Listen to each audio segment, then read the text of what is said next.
अध्यक्ष चंद्रशेखर बावनकुळे बोलतात तिथे 0.30% म्हणजे अर्धा टक्क्यापेक्षाही कमी मताने मागे राहिलो.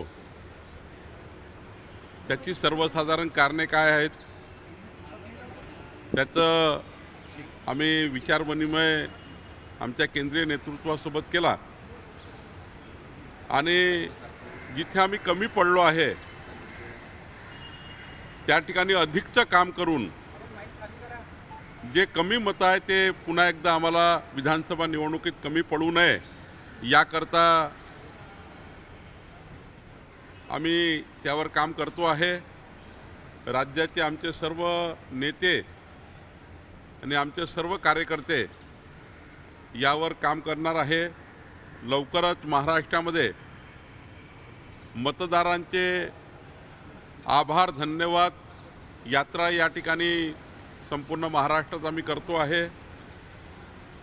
आणि ज्या लोकांनी आम्हाला मतं दिले त्यांचेही धन्यवाद, नाही दिले त्यांचेही धन्यवाद व्यक्त करून या ठिकाणी मोदींच्या सरकारकडनं पुढचे 5 वर्ष या महाराष्ट्राच्या जनतेकरता, महाराष्ट्राच्या विकासाकरता काय काय करता येईल याच्याही योजना आम्ही तयार करतो आहे.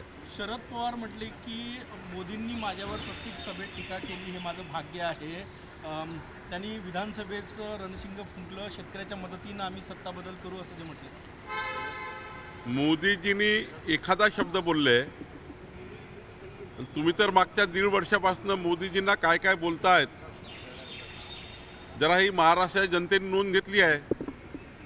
थोडे यशाने हुरळून निघाले आहे, पण मोदीजींना कुठल्या कुठल्या शब्दामध्ये खालच्या भाषेमध्ये टीका केल्या याची जरा अभ्यास शरद पवार साहेबांनी महाविकास आघाडीचा केला पाहिजे.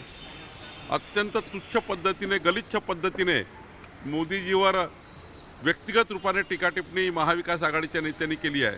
तेव्हा शरद पवार साहेब त्याचं आकलन केलं पाहिजे.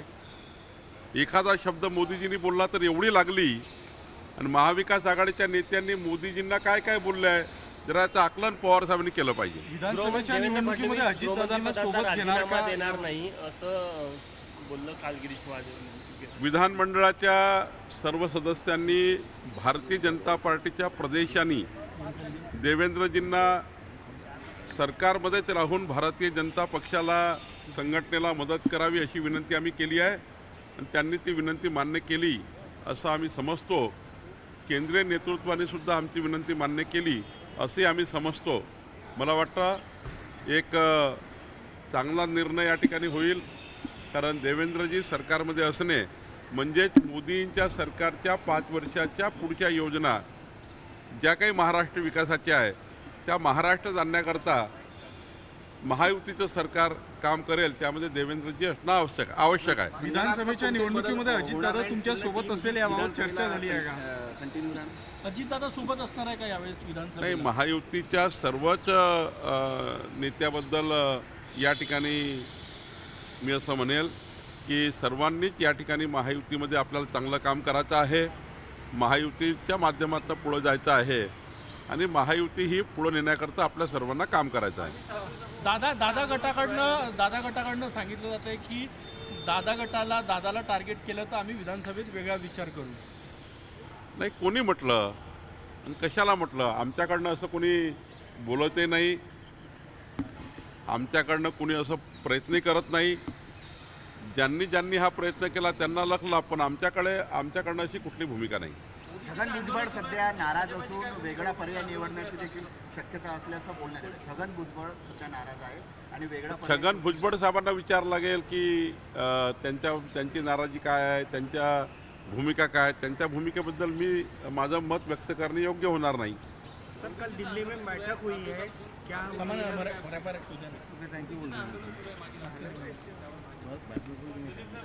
नाही, मराठा समाजाला आरक्षण देताना ओबीसीवर अन्याय होणार नाही याची काळजी सरकारने घेतली पाहिजे. याबद्दलची भूमिका पहिल्यापासून आमची आहे. कल दिल्ली में मीटिंग हुई. एकनाथ खडसे यांना काही मोठी जबाबदारी मिळू शकते महाराष्ट्रामध्ये? एकनाथ खडसेजी अजून भाजपमध्ये नाहीत. जेव्हा भाजपमध्ये येतील तेव्हा बघू. समन्वय समिती नेमली का महायुतीमध्ये?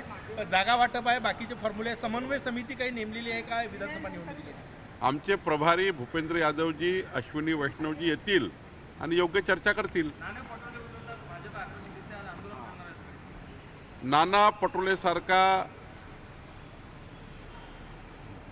म्हणजे काय म्हणावं, नाना पटोले इतक्या खालच्या लेवलला गेले आहेत की शेतकऱ्याकडनं पाय धुवायला लावतात आहे. या महाराष्ट्रात देशाला अशोभनीय प्रकार नाना पटोलेंनी केला आहे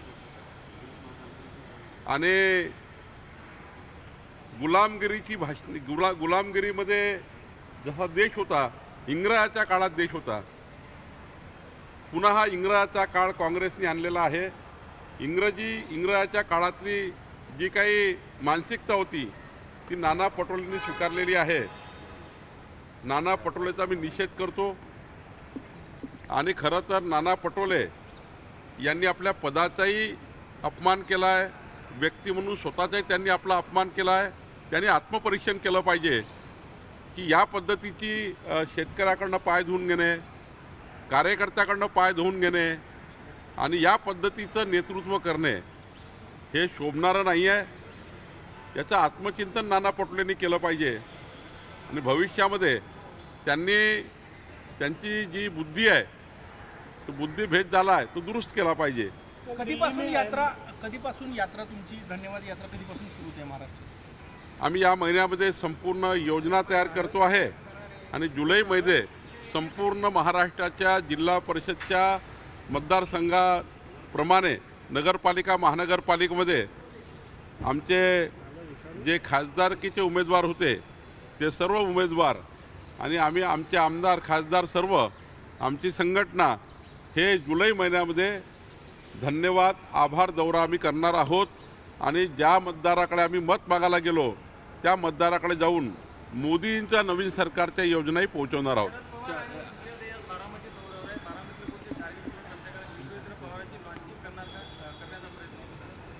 त्यांचं काय करायचं त्यांचा प्रश्न आहे, माझा काही तो प्रश्न नाही.